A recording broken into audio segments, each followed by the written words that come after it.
Welcome to this week's edition of World Crisis Radio. We are recording on the afternoon of Friday, the 6th of March, 2015. We're headed towards the Ides of March. Who knows what that will be this year.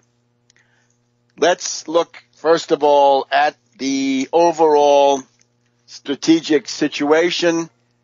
This probably starts with Ukraine, and it starts with the arrival now of U.S. military trainers who will be operating in western Ukraine, in the Lvov area, in the fascist stronghold, in the area where the nostalgia for the Nazi SS is strongest, in the area of Lvov, Lviv, Lemberg, whatever you like, Galicia.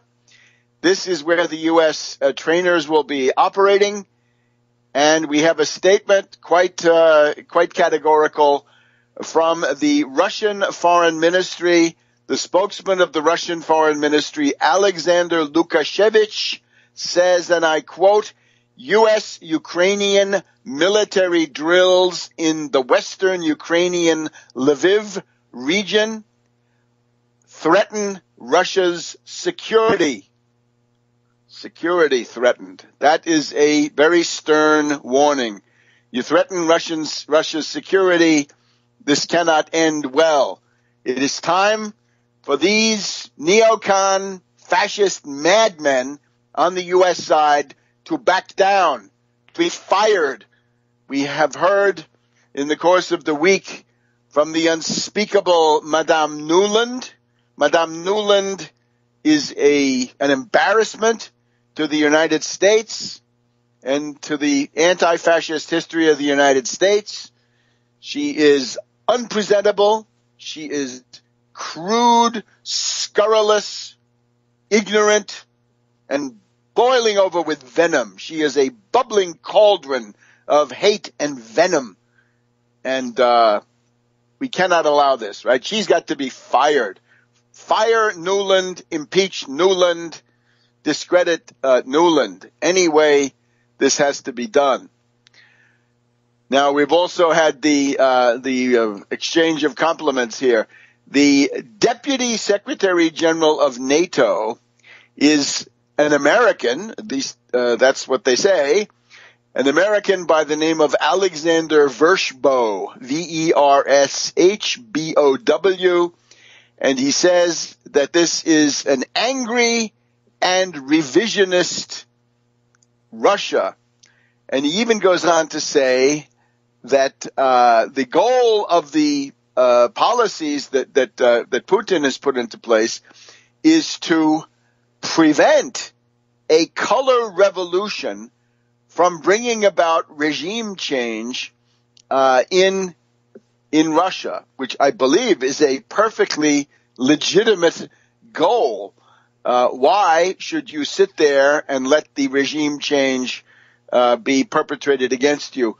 Certainly, people who read my book, Obama, the Postmodern Coup, The Making of a Manchurian Candidate, Spring 2008, will recall the the systematic attention given in that book to the question of the color revolution, the Brzezinski plan, the breakup of Russia.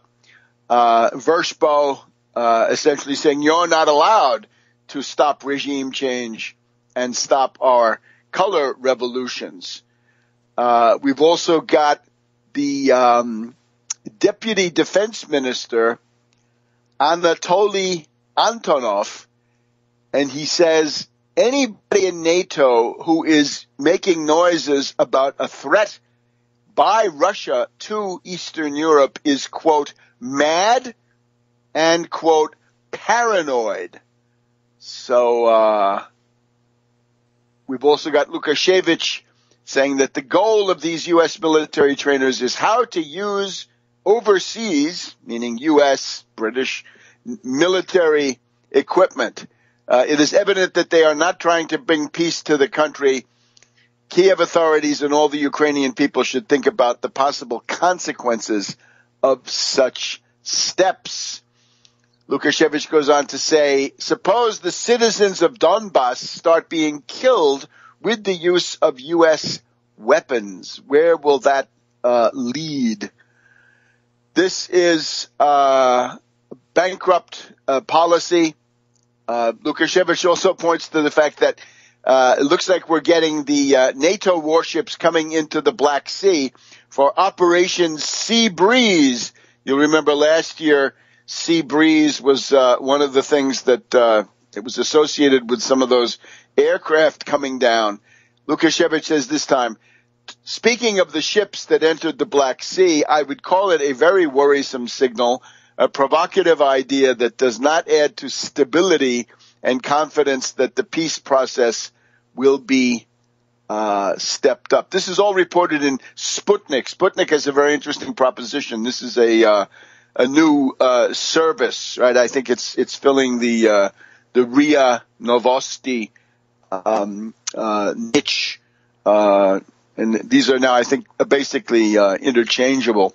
So a massive escalation of tensions between the great powers. I've been reading to you, the quotes come from the article, Russia denounces arrival of U.S. military trainers in Ukraine, Carol J. Williams, Los Angeles Times. So we've also got the internal Russian situation, the hysteria around the assassination of the oligarch and nomenclatura privatizer, the bandit capitalist, as he called himself, the Boris Nemtsov, quickly canonized, made a saint by the Western media. And I believe I heard this morning a report that Alexei Navalny had been at least briefly detained, maybe longer, by the Moscow police as he was handing out leaflets in the Moscow subway, the metro. So all of this building up to a continuation of this crisis. Now, on the other side, we did have the refounding of the American Committee on East-West Accord. That took place this past Monday morning in Brussels, Belgium, in the Rue Froissart, right, the famous historian, in Froissart. This was a press conference attended by Professor Stephen Cohen, Emeritus, Princeton Emeritus, NYU, Katrina vanden Heuvel, owner of The Nation, and Professor John Mearsheimer of the University of Chicago, the so-called realist. And I believe Professor Doktorov, who has been writing for Russia Insider. And indeed, Doktorov appeared this week on Russia Today, RT, listed as a spokesman or member of the American Committee for East-West Accord. Two things to be said about this. First of all, we absolutely welcome the founding of the East-West Accord, the refounding, recreation of the American Committee for East-West Accord. You've seen that we've been calling for this on the broadcast here, on my website, tarpley.net.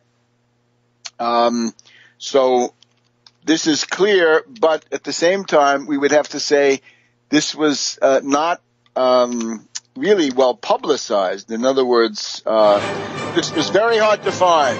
So we're hoping that it gets more publicity. Back in a minute. Welcome back to World Crisis Radio.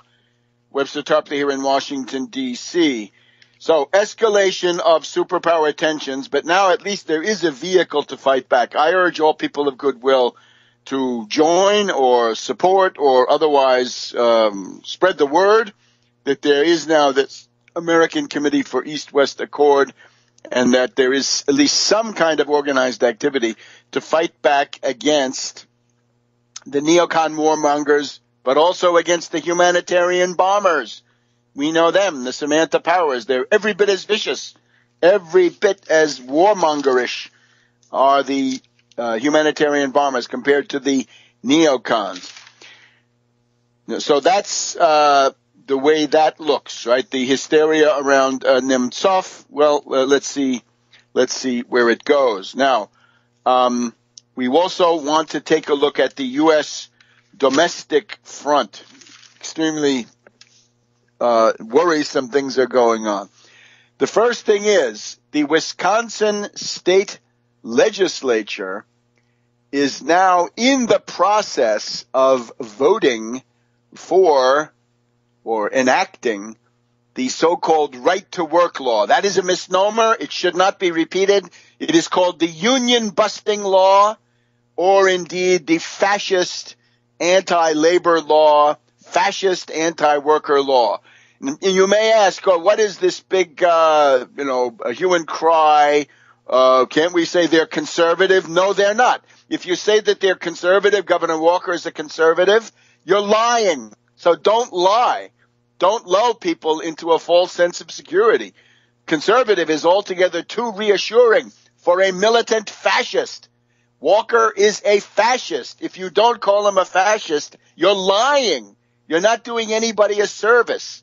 You are completely hiding the fact of what is going on. So it looks like they've voted for it, at least one house, and it's going to go to Walker. So within a few days, Wisconsin is going to fall into the ranks of the right-to-work states, and this is a trend in these places that have fallen under reactionary Republican rule. Now, just remember a couple of things. Without the fecklessness and the treachery and the corruption of the Democratic Party, this would never have occurred. We were reminded of that this week when the former Democratic governor of Michigan, Jennifer Granholm, appeared to defend Hillary Clinton. She was a slavish, completely propitiating defender. Anything Hillary does, Granholm will defend. That means anything Wall Street does, Granholm will defend. This is absolutely unacceptable. You can see what kinds of inadequacy and worse of the Democratic Party made possible the victory in Wisconsin. And also remember, Michigan is also now a right-to-work state.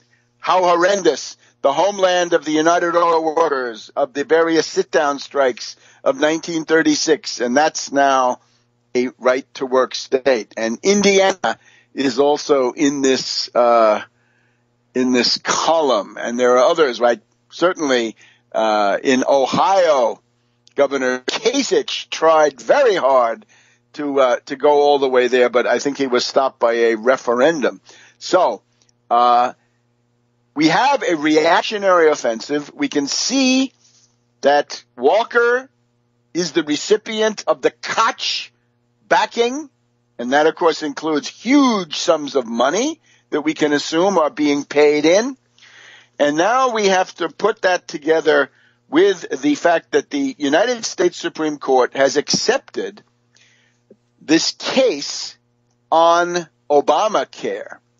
We are now headed towards a constitutional crisis of the first magnitude over the Supreme Court and this Obamacare case. The idea being that this obscure phrase established by the state, I guess it's the state with a small s, because you could imagine if it were the state with a large S, and even without the large S, there's nothing to be debated here.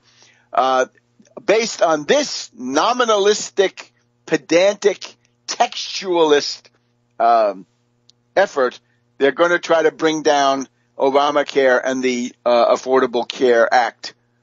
Now, look, the original intent, they cannot argue in original intent, because original intent was that everybody would get to sign up. Either you'd get to sign up through your state, or if your state government was reactionary, you could go directly to a federal website that would be set up for your state. But that's not good enough for these nominalists. Now we get the textualists. And of course, Scalia the biggest sociopath on the court, Antonin Scalia. I've been sending out some gems from Scalia's recent career on Webster G. Tarpley Twitter, which you should be following at least once a day, preferably more than once. Scalia is an originalist when it suits him, but in this case he doesn't want to do that because it would be clear he would lose. Then he becomes a textualist. He becomes an even bigger obscurantist. The suit was brought by the Competitive Enterprise Institute. This is in the orbit of Mellon and Richard Mellon Scaife, the late, but that's where the money came from, and now Koch. So this is another Koch offensive. Koch is attacking in Wisconsin, bust all the unions with the help of the fascist governor, go through the Supreme Court, get the rats cabal mobilized, Roberts, Alito, Thomas, Scalia, and quite possibly the reactionary weather vane Kennedy. They're all on the attack. Remember, Scalia was put in there under Nixon. He's a product of the corrupt, criminal Nixon White House, then appointed by Reagan, the union buster. He is the biggest sociopath. And his Scalia's response today was, of yesterday or whenever these things were held on Thursday, he said, well, if you strike down the law, that might create chaos, of course, but Congress can easily fix it. Now, that is either the greatest cynic since Diogenes in the battle, or it's an advanced case of Alzheimer's, right? He just doesn't know what he's saying. So what has to happen? Impeachment. People have got to remember that the remedy for having these reactionary judges and worse is impeachment. Judges can be impeached.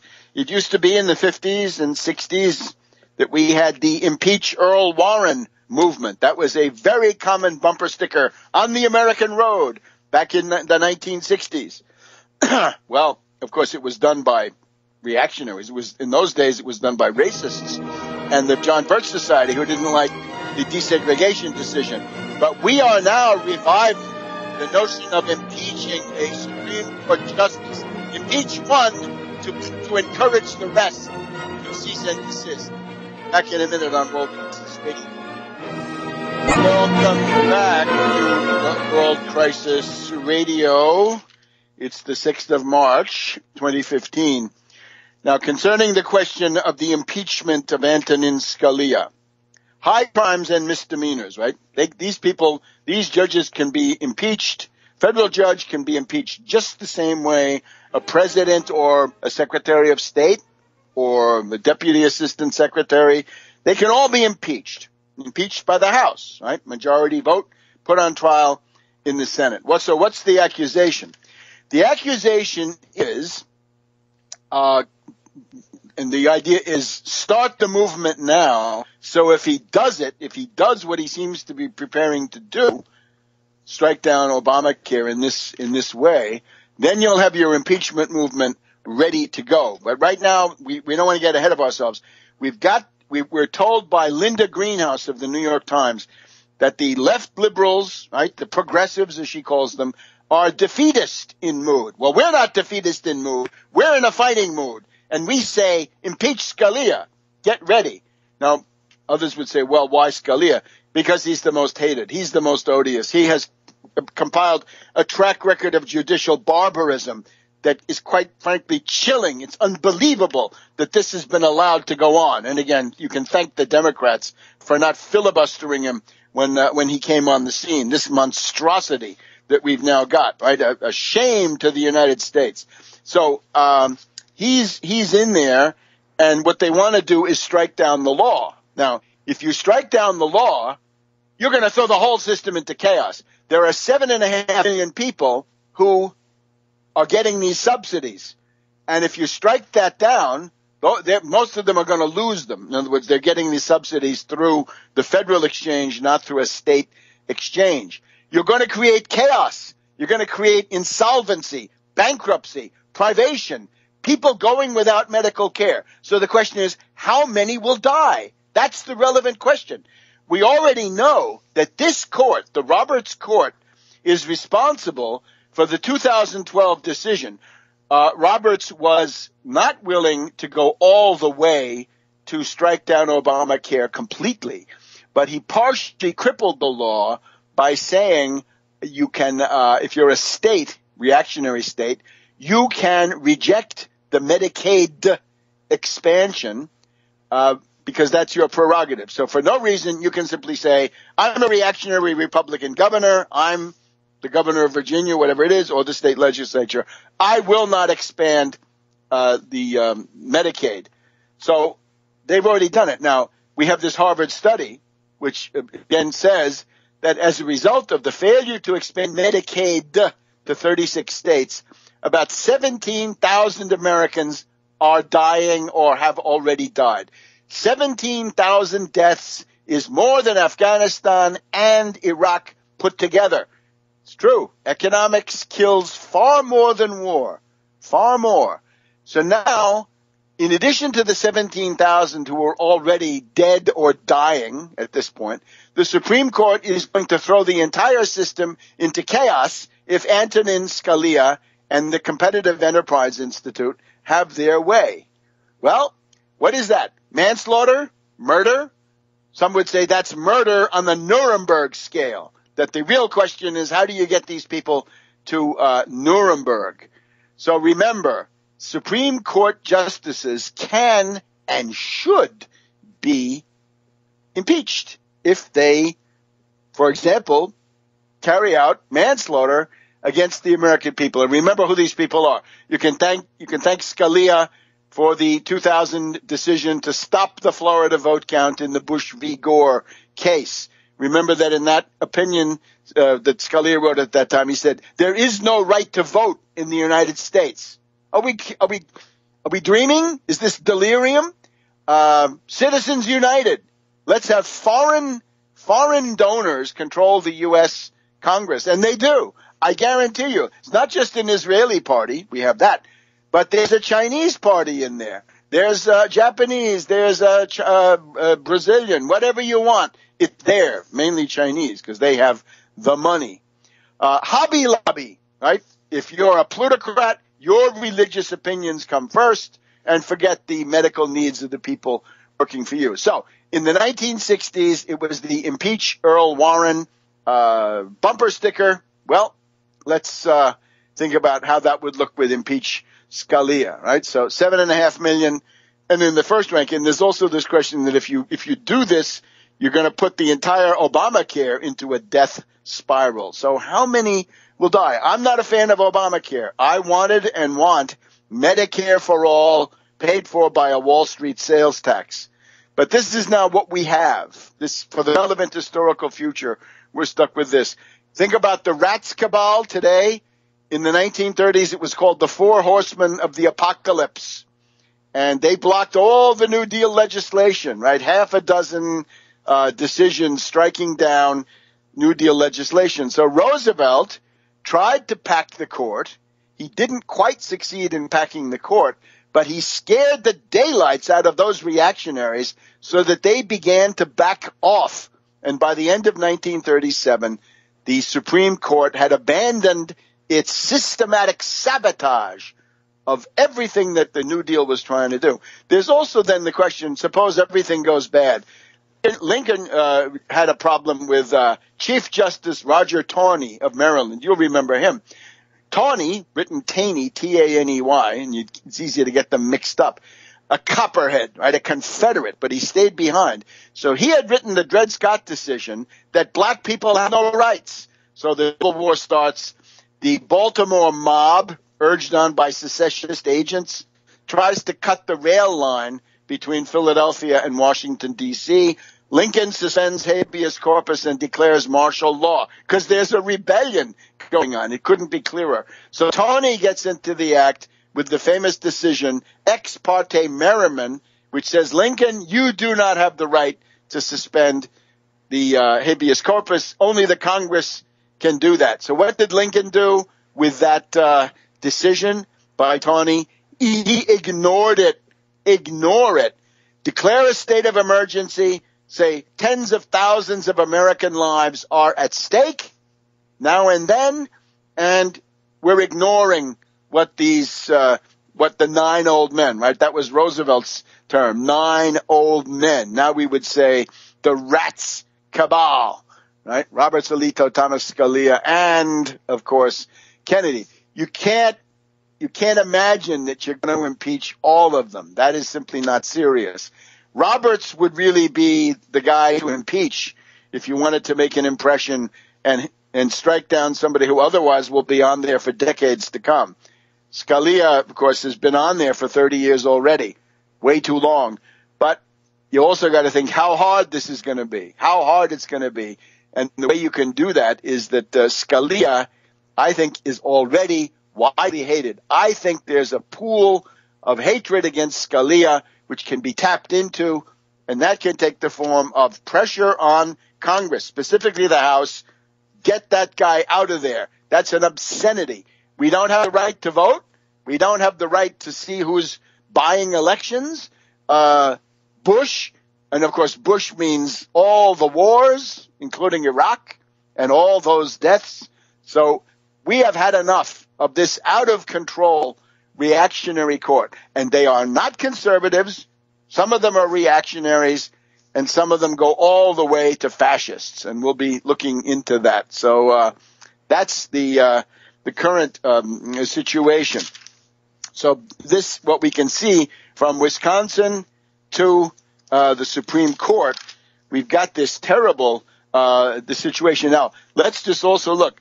Holder of the Justice Department has come out with a study of Ferguson.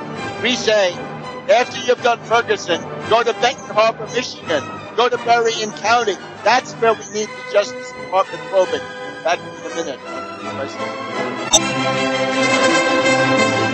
Welcome back to World Crisis Radio. We've now just wrapping up on the Supreme Court.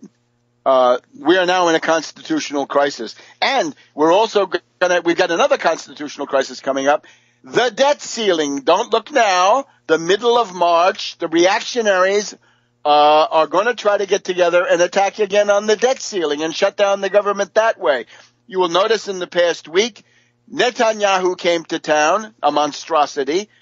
Then you've got, however, Boehner using that to tell his 50 to 60 person kamikaze caucus, the chuckleheads, the wacko birds, that they're going to have to give up on the attempt to shut down the government over Obama's decision to halt some extraditions. No, can't have that anymore. So the other problem was McConnell in the Senate was trying to get a bill through that would start imposing more economic sanctions on Iran right away.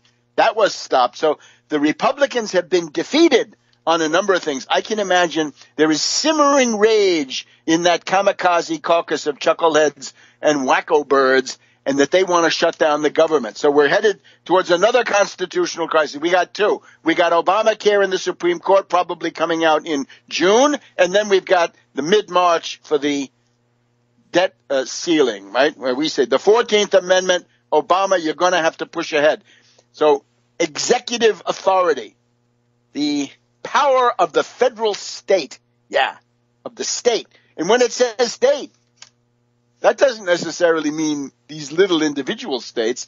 It means that there's an overriding state interest in keeping the health care plan on track. So we got all of that going on. Now, the Tikrit offensive and the activities of our dear friend General Allen, the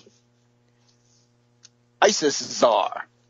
This is now a huge scandal. Look, back in late January 22nd, from Tampa, we have dispatches saying the U.S. and Iraq have begun preparations for an assault by summer to retake Mosul, selecting and training military units and cutting supply lines to Islamic State militants who have been controlling Mosul. So it comes from General Lloyd Austin, the head of Central Command. He's still in his job. So he says, we're going to attack. Now, what does that mean? you're revealing your battle plan to ISIS. What does it mean further? It means that we have a pro-ISIS faction in the U.S. military. Let's get that clear. There are generals in the U.S. military who want to preserve ISIS for what? To use it against Syria, against Assad, against Iran, and ultimately in Chechnya against Putin. We've just had the absolute classic U.S. agent, Abdul Hakim Belhadj. He was known in early 2011 as Hassadi Belhadj. You can go back to Tarpley.net in August and even earlier of 2011, and there he is, Belhadj. He has now announced himself as being one of the top people in Libya, right? He's the Libyan branch of ISIS. So in Libya, you've now got on one side Hifter from the CIA. He's the anti-Islamic, and then Belhadj is the Islamic. So between them, they're going to make sure that Exxon and the rest of them, Chevron, get the oil out at the price they want onto the world market. So the overall situation then is the people in Iraq, the Iraqi army, has seen that the U.S. Central Command tells their secrets to ISIS. So in the past couple of days, we had the beginning of the Tikrit offensive by the Iraqi army, reconstituted, and by Shiite militias. I think it's going to be the Mahdi army of the southern part of Iraq, right? The lower Euphrates, and Muqtada Sadr and the Mahdi army from south of Baghdad are now operating north of Baghdad, and they are attacking Tikrit with some success. And the main reason they're successful is they did not tell the U.S. They did not ask for any help. So they, after the fact that their plans were revealed to help ISIS, they don't trust the U.S. anymore. Now, on the NPR this morning, in the middle of an overwhelming warmonger consensus, unbelievable, really, National Public Radio, National Pentagon Radio, they were essentially saying, oh, but now we got to watch out for Shiite war crimes. Watch out for those Shiites. Now, this is, I thought we agreed that ISIS was the end of the world, which in some ways it is. But no, they're pointing to that. So the idea is that if you want to get anything going, you've got to keep it secret. Now, who could be doing this? All eyes turn to the ISIS czar, John Allen. Was it Allen who orchestrated that leak from the Central Command in Tampa? That nest from there, right? We have to see. This was the same Tampa where we had Petraeus and Paula Broadwell cavorting. And later we had, of course, General Allen himself and the socialite Jill Kelly, right? The Lebanese woman, very strange. So we're in an atmosphere of intrigue and secret suspicion. And here's the other one on General Allen. The Israelis and the PLO. We know that there has been in recent years this security cooperation agreement between the PLO and the Israeli government. This has now been terminated by the PLO side, by Abu Mazen. So the question is, how did that come about? And we were told on NPR this morning, General Allen, the ISIS czar, had been doing everything he could to prevent that breakdown of cooperation between the PLO and the Israeli government. Now, maybe it's just the opposite. Now, here we cannot do justice here today to the entire Netanyahu. I would refer you to my Twitter feed, Webster G. Tarpley. This was a parody of the State of the Union address. It contained a very clear threat, right? That if you U.S. do not take military action against Iran, I will, and I will drag you in. Listen to it. It's unmistakable. Parody of the State of the Union, glad-handing as he walks down the aisle. Elie Wiesel up in the balcony, that well-known demagogic technique. And the questions that we would have to ask, well, first of all, note, right, the big successes. Netanyahu succeeded in hiding the fact that Israel is armed to the teeth with nuclear weapons, whether it's 500 or 1,000. They have a nuclear submarine on patrol at all times for essentially a second strike against anybody in the world. It's also the fact that it's not just the U.S. and Kerry that are negotiating with Iran. It's the Perm 5 plus 1. It's half the world. It's Russia, China, Britain, France, the United States, and Germany. It's half the world, and this is completely hidden in the coverage, right? Where Netanyahu portrays this as strictly a U.S.-Iranian deal. One interesting question coming from a dissident on NPR today. Will Netanyahu now visit the other capitals? Will he go to Beijing, Moscow, Paris, London, and Berlin and give the same speech in their parliament? Or how about it if Obama goes back and gives a speech in the Knesset against other variations of this thing? So Netanyahu came as a harbinger of war. He is persona non grata. Call back the U.S. ambassador, and we'll be back.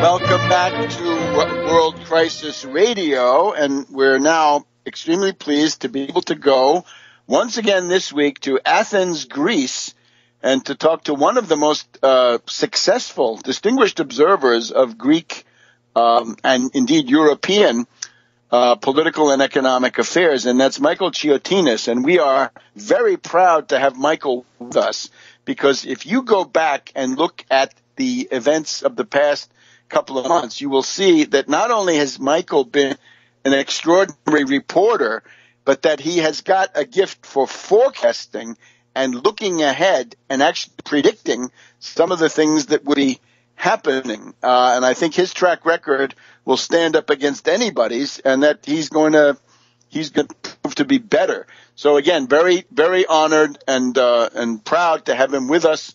And now, let's see what Michael has to report this week. Michael. Hello, Webster. Greece a little bit out of the news, but you help us to catch up. Thank you. Thank you very much for the intro. What we're facing right now is the uncharted territory of a Greek default. Now, it's not exactly uncharted, because Greece has typically defaulted twice during the last 3 years. 3 years. The PSI, this haircut that was done in the beginning of 2012, was a typical default. It was a credit event anyway. Michael, let me just ask you, because some people say, well, why do you need a second haircut when you had that haircut before? And my understanding with that is that haircut really didn't cut off very much hair. This haircut that was done in 2012, it was part of the second bailout, and it had very big problems. The problems were that only debt to private holders was cut, and that included all the pension funds in Greece, all the money that have in account that have public institutions in bank accounts, like universities or hospitals. And before this haircut, much part of the debt, of the outstanding debt, was already transferred to public institutions, to the public sector, to the official sector. Bonds were bought by governments, or this EFSF or these ESM, these institutions made up by the Europeans to bail out Greece. So these bonds were not haircut. only the bonds held by private institutions were haircut at that point, and it wasn't much of the Greek debt. It was a small part of the Greek debt that was haircut, about 50%. So, and when you say these public institutions, that includes the European Central Bank, and then these other things, the European Stability Mechanism, I guess it is. In other words, European Union institutions. So they lost nothing, only the pension funds, the universities, the hospitals in Greece. Yes, and it was the first. It was a default. The credit default swaps were triggered, but it was the first default and haircut that had as a result to the domestic holder of debt to be hit, not the foreign creditor. Basically, what was hit was Greek domestic institutions. So we actually and Greek banks. So we actually did nothing. And then we borrowed more to recapitalize the banks that were haircut. So that was crazy. There was nothing really. Now, okay, and where are we now then? Where are we now? Right now, we're facing an actual default. A default that is not going to be agreed upon or not in the context of an agreement. And there's no legal issues, but bank runs and things like that can complicate things. Right now, let me tell you, Syriza, this government that we have, is obviously threatening to change the state of affairs in Europe. Okay, it's challenging the status quo. I think that the Europeans, and especially the Germans, are determined to make this government fall. The Eurogroup agreement of the 20th of February, this Eurogroup agreement that we had in the past a few weeks ago, was a small crack in this unchallenged status quo. And I think they're trying to roll back this thing. They're trying either to make Syriza part of the system or make the government fall. And I think that's a very big danger. We have government revenue has collapsed during this the January and February, and we have there's a very tough situation fiscally. There are debt payments due inside March. Actually, the finance minister Varoufakis said that somehow we will squeeze some funds in order to repay the IMF, because no one has defaulted on the IMF before. But payments to the European Central Bank that has actually the ECB has ownership of some bonds, many bonds that are due in the near future will not be made. Varoufakis says we will not pay back the ECB. The ECB should give an extension. It has happened before with Ireland, I think, but the problem is actually political. It's not economic. That's my view. The European institutions, this priesthood around Europe, along with the European Central Bank, they have to decide what is to be done. The big Euro powers like Germany. Germany is a country that pushes things towards this one-dimensional view of austerity, and more austerity. In my view, they are trying to get rid of the Syriza government, or put it in the tracks of the previous governments. But I think things are going towards a fall of the government. They're trying to make things to foment panic and make the government fall. And in my view, the problem is that they may think that in the eventuality of a collapse of the Syriza government, they can revive the old system, the conservatives and all these austerity vampires. Well, they can't. They will get centrifuge forces, and the euro will break up if they try to do this. And someone has it's in the hands of Europeans and people in other countries to change the policy of their governments, because they will produce phenomena that that have to be avoided.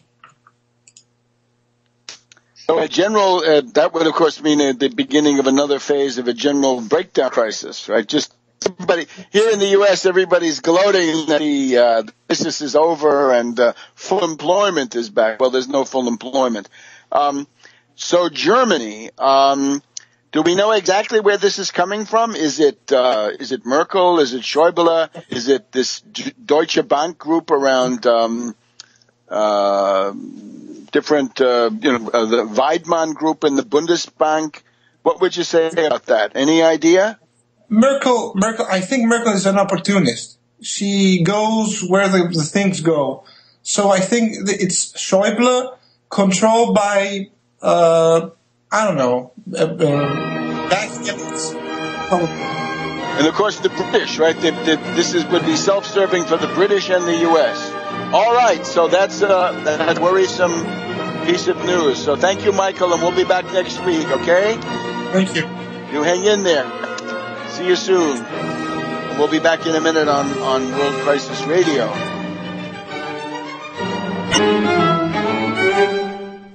Please go ahead, Reverend. Hey, how you doing, Webster? Fine, we can hear you. Go right ahead.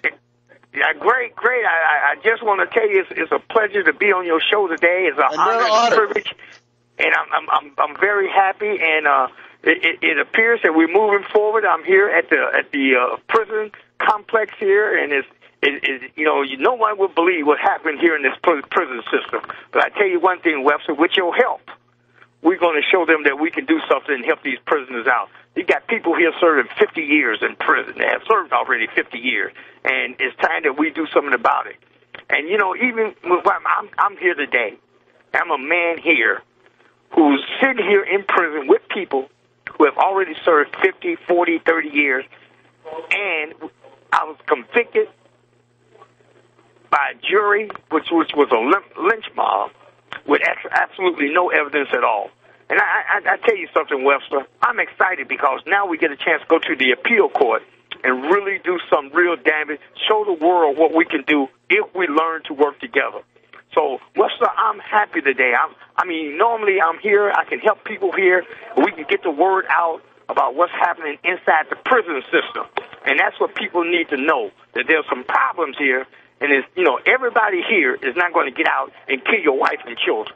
You got some good people here who's in here and should not be in here. And I'm advocating for them, the people here inside this wall, people here inside this prison, because it's crucial that we get the word out. Because this is the only way that they're going to be able to get the word out by my help. So if Reverend, you have any questions... I understand that we've got a small victory that you've won, which is no longer in Marquette up there in Siberia on the shore of Lake Superior, but you're in the Lakeland cold water facility. Can you just tell us about that?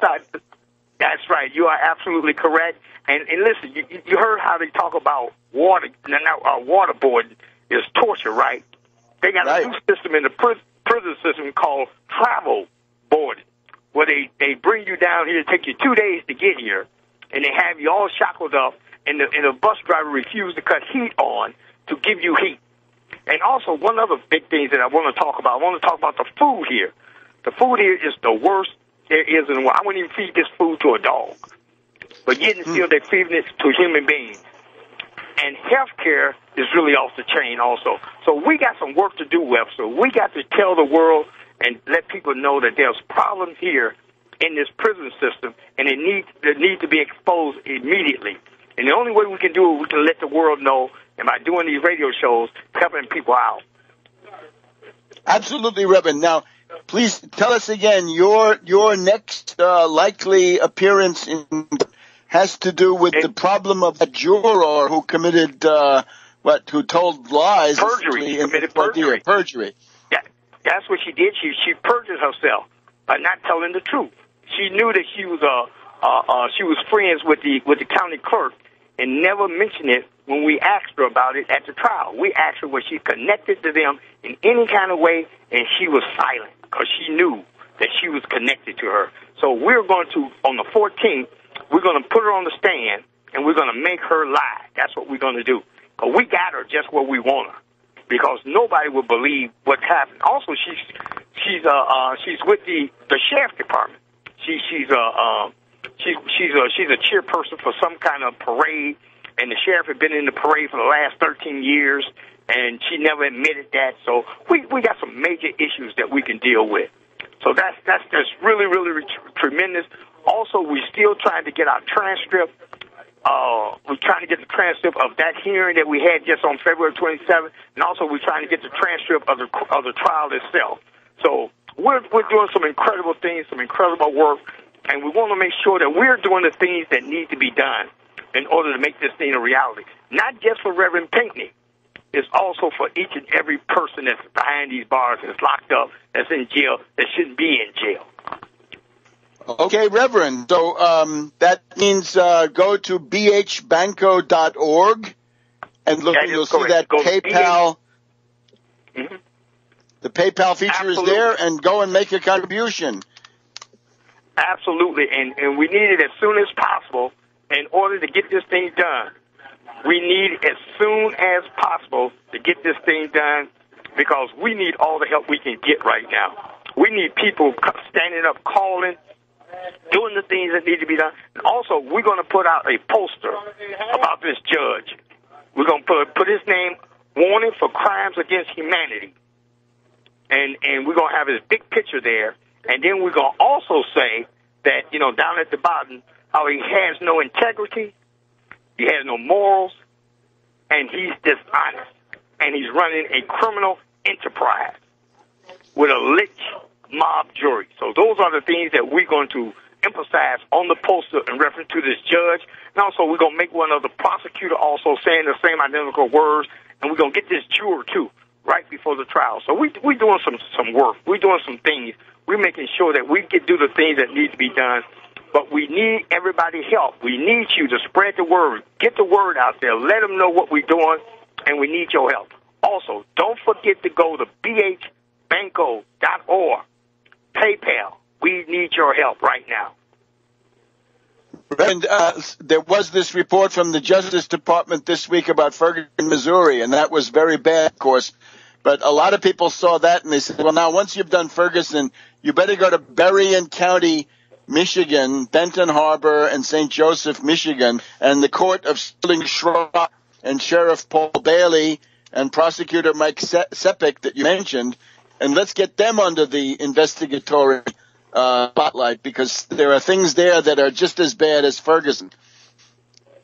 You are absolutely correct, and it's been going on too long. It's really all across the country. It's not just Ferguson. It's not just Benton Harbor. You could talk about Wayne County, talk about all the other places, but the point is we have to come together and stand up and fight together. We cannot. It doesn't make a difference whether you're black, white, Mexican, Puerto Rican, Chinese. It don't make a difference. We have to stand together and fight this monster.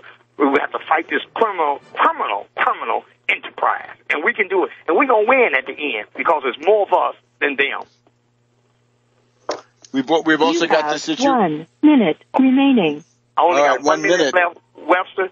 Let me read your last comments, Reverend. You get the last word. All right, bhbanco.org. bhbanco.org. Let's stop this criminal enterprise, this lynch mob mentality that they have. Let's stand together and fight together. Let's win this battle. We're fighting a war. The point is, there's a lot of people not participating. If you can't stand by my side, you can also help financially. Whatever needs to be done, you can do it. So let's stand together, fight this battle, and win. And let's say enough is enough, so we can do the things that need to be done. Well, Reverend, you have the number to call in. We would love to have you here every week at this time. You have the number. Call us every week. We'll put you right on. I will call in every week. That's a promise. I'll be in every week. I'll be on your show. Okay, wonderful. And again, congratulations. You're not quite in Syria. You're a little closer to home, right? You can get some visitors. That's right. Absolutely. And you're loyal. Thank you for using Global Telly. Welcome back to World Crisis Radio. Webster Tarpley here in Washington, D.C. Now, we've just heard from Reverend Edward Pinkney at the Lakeland Men's Correctional Facility in Coldwater, Michigan. That doesn't sound very good, but that's better than being up there in Siberia on the southern shore of Lake Superior with 36 below one evening not so long ago. But now we're going to go to two important guests, right? First of all, Daniela Walls, the chairwoman of the Tax Wall Street Party, and Gregory Edwards, who is covering for us the event going on in Washington, D.C., the conference of the American Federation of Labor Congress of Industrial Organizations, the AFL-CIO. So let's have Daniela come on and set the stage, and then we'll go to Greg at the AFL-CIO. Good afternoon, Webster. At this moment, the Tax Wall Street Party is on the ground intervening here at the AFL-CIO. Gregory Edwards, our trade union leader, party member, is at this exclusive AFL-CIO conference in D.C., and he is realizing that it's going to take the Tax Wall Street Party to lead these unions out of the woods. Greg is the guy who exposed Iglesias in New York, and he is now on the ground in Washington. I think we should turn to Gregory. Gregory, absolutely. Welcome, Greg. Thank you, Daniela. Thank you. I am here at the AFL-CIO 25th Anniversary Organizers Institute. We are here at the Capitol Hilton in Washington, D.C., and the big theme here is to dream big. This is a term, unfortunately, we know too much about. This is a similar theme from the Iglesias event. Lots of dreams, not too many demands. Sueños. Yeah, much sueños, not too much demand, though. There was a keynote address by Richard Trumka, the president of AFL-CIO. He focused on the fact that the country was moving in a left direction. He wanted to increase the minimum wage to $15. 12 million immigrants he wanted to legalize, but did not mention the connection of bringing them into the unions and that we're going to need these people for 30 million jobs in the United States. They focused their economics on what they call common sense economics. They were very vague on what this actually is. I did some quick research. It's by a Dr. Jacob Hacker, I believe, from Princeton. And he calls it prosperity economics. It's very similar to what the United Front Against Austerity is pushing and what we believe in, but it does not have a system to develop the funds needed. It focuses on infrastructure, but does not talk about nationalizing the Fed. 1% tax on Wall Street. This is not mentioned at all. So we're getting a lot of dreams, not too many demands. We did break up into groups. The AFL-CIO, on paper, they support a Wall Street sales tax, even though it's very small. So if I get it right, they're saying they want infrastructure, but they're not telling us who pays, that Wall Street has to pay and the Federal Reserve has to pay. Correct. And the general tone of the people that are at this event are a lot of people that are just starting out here. They're trying to understand how to get organized. This would have been a good opportunity to explain in depth some of these policies of how they were going to achieve, common sense economics, what the point of legalizing the 12 million immigrants is. And these are things that the Tax Wall Street Party and the United Front Against Austerity are talking about. And we have a plan for this. So a lot of people here, we were broke up into the groups and we went into discussion sessions. And I took the time to inject our points, our call for a 15% protective tariff. Great. 30 million jobs, infrastructure investment, science drivers, and a lot of people they were more focused on the fact that they did some great union organizing, but they could not really relate to how a protective tariff helps the American worker and why this is so important for them to be pushing for. They need to get educated. We need to provide that education and leadership. Yeah, and the AFL-CIO was not taking the opportunity to do this, and they seem to kind of want to just have the upper echelon in this group handle that part of it, and just let the rank and file take them out off into the woods and leave them somewhere, and then that's it. But look, we just had today another big step. The Wisconsin legislature has at least partially passed the union busting law, the so-called right to work, in reality fascist union busting. Is there a fighting mood? Because this is the thing. The AFL-CIO has to see you can't use traditional trade union methods against an onslaught like the Koch brothers and Governor Walker, right? You're going to have to do something more. You're going to have to go for a mass strike. Do they understand it? Amid the people that I spoke to and the discussions that were going through in this convention, that they do not, and that the problem they are having is that they didn't even mention Scott Walker. I mean, to have this event and not even mention right to work. Unbelievable. And how it's, Unbelievable. Our they actually highlighted field now beating back these reactionaries, and we're beating back Walker and the Union Busters. So they didn't even bring it up. That's unbelievable. Yeah, they're doing a very poor job of conveying to the constituents what right to work is. A lot of them didn't know. I was explaining them how this works and why this is bad for them. Also, Richard Trumka highlighted that things are getting better. There was a tone of we are having all these successes, and amid the recent news you just gave us, Webster, about how another state going into right to work possibly, this is certainly not getting better. So they're not planning a counterattack, a counter campaign the way we are? No, absolutely not. They do not have the organization to attack those kind of plans. There's a lot of platitudes being talked about, thrown around, but the actual meat and potatoes that you need to do to get these kind of things done is not being mentioned. Also, there's been a big focus. I'm wondering, when you come in there with that 15% protective tariff, you'd think that would be viewed as a godsend, right? To block the runaway shop and all the rest of it. But they don't have any protectionist demands, do they?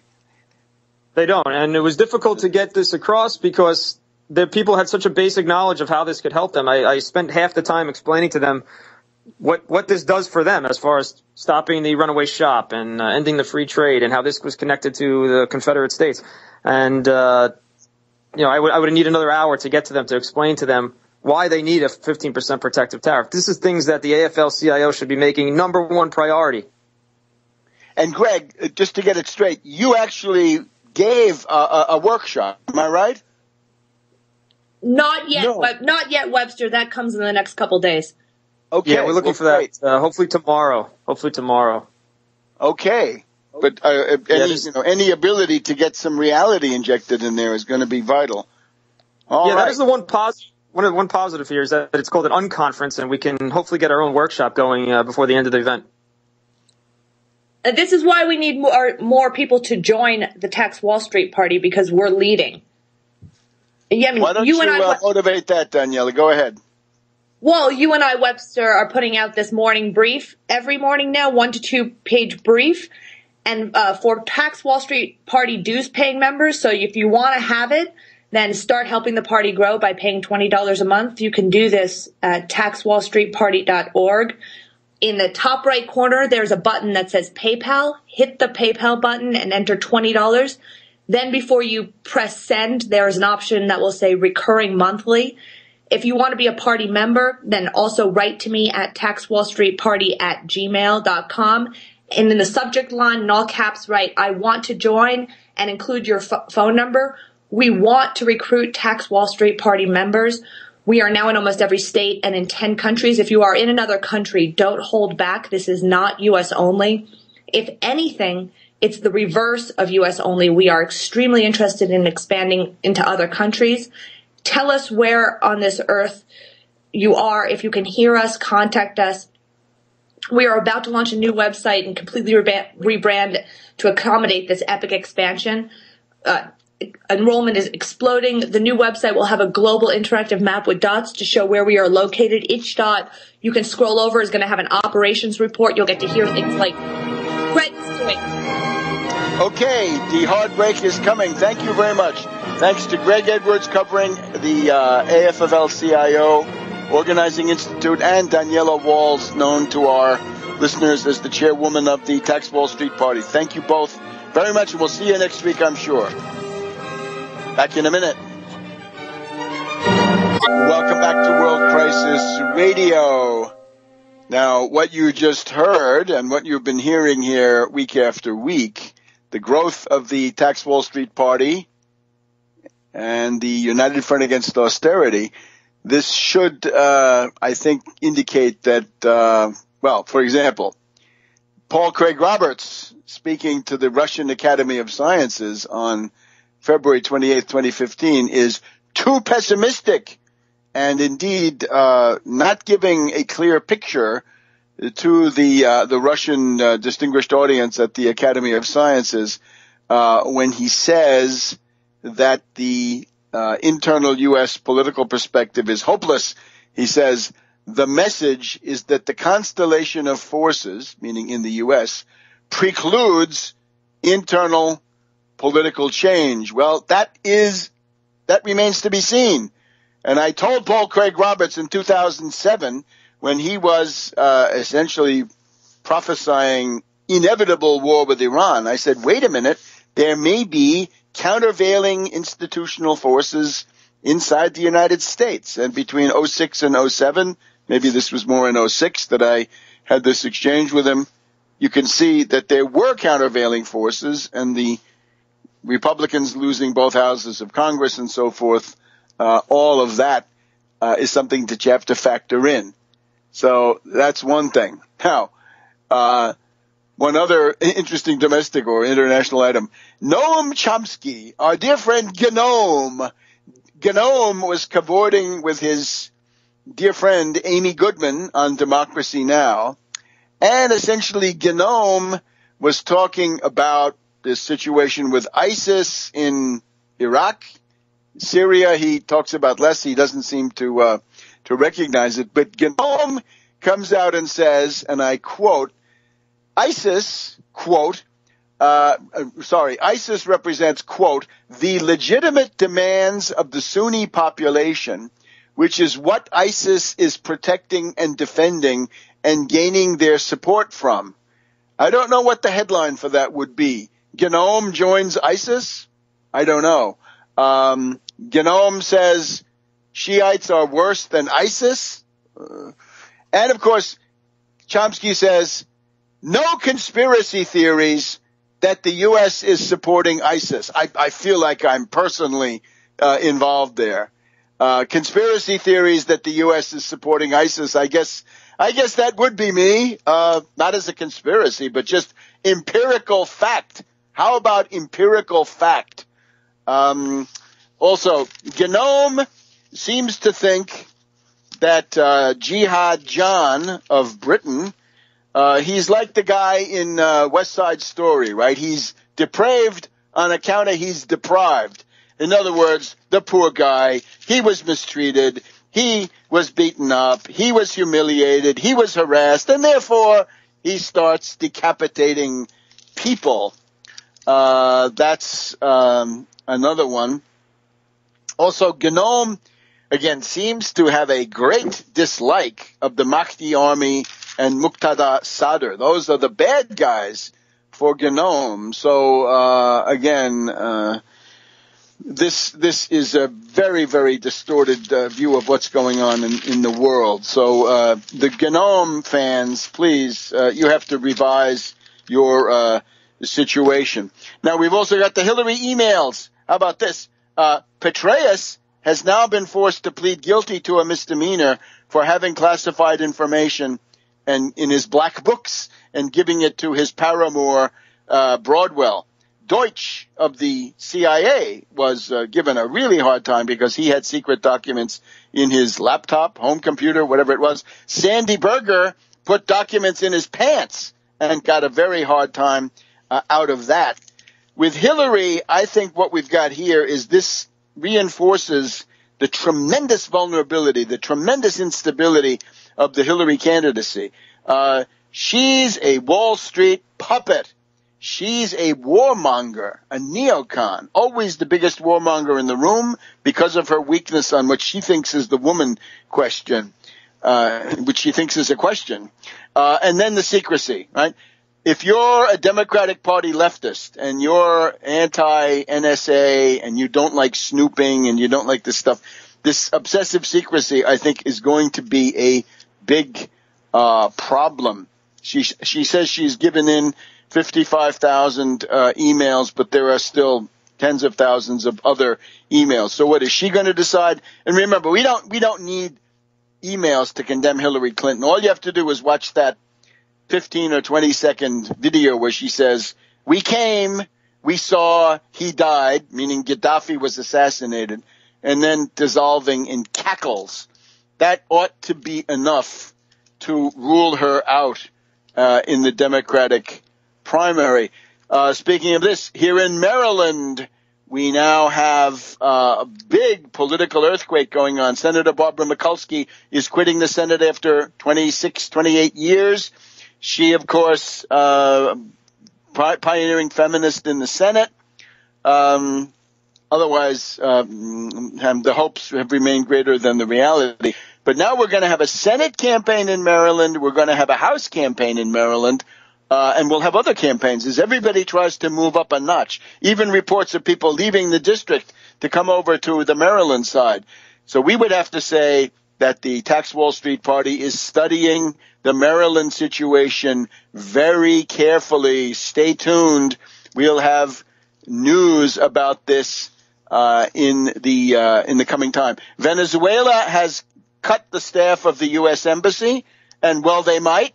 If you don't want to have a color revolution, you better PNG a bunch of these people. And I think I mentioned the questions for Netanyahu were, is he going to give a speech in the parliament of every one of the Perm 5+1? Now he's done the U.S., he would have 5 more stops. Apparently not. Is Obama going to go and give a rebuttal in front of the Knesset? Certainly an insult to the United States institutions that Netanyahu has carried out.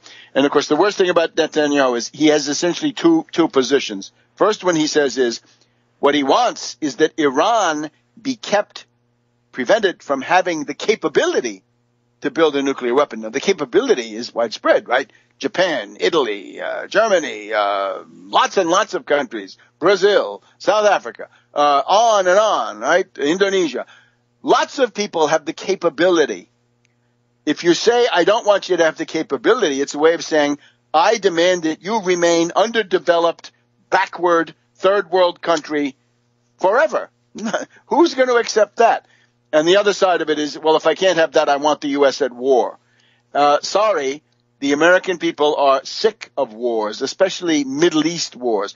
The other interesting thing, I don't have time to go through it all. If you go to my Twitter feed, you're going to find a compendium of all the times that Netanyahu has made these sweeping predictions. It was in 2009 that he told the delegation, the Iranians will have an atomic bomb within 1 to 2 years. Well, that would have been 2011 or 2012 at the most. But no, he has been making these predictions, crying wolf, building up hysteria and fear.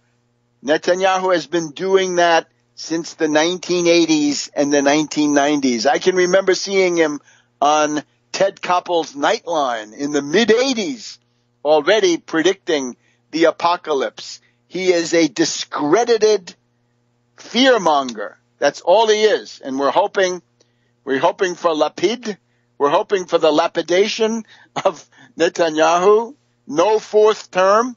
And then we have the Herzog-Livni combination. Just about anything would be better to break the hold of this sociopathic individual. We're told that there's full employment in the U.S. 5.5 is not full employment. We'll talk about full employment more in the coming weeks. So we'll see you soon on World Crisis Radio.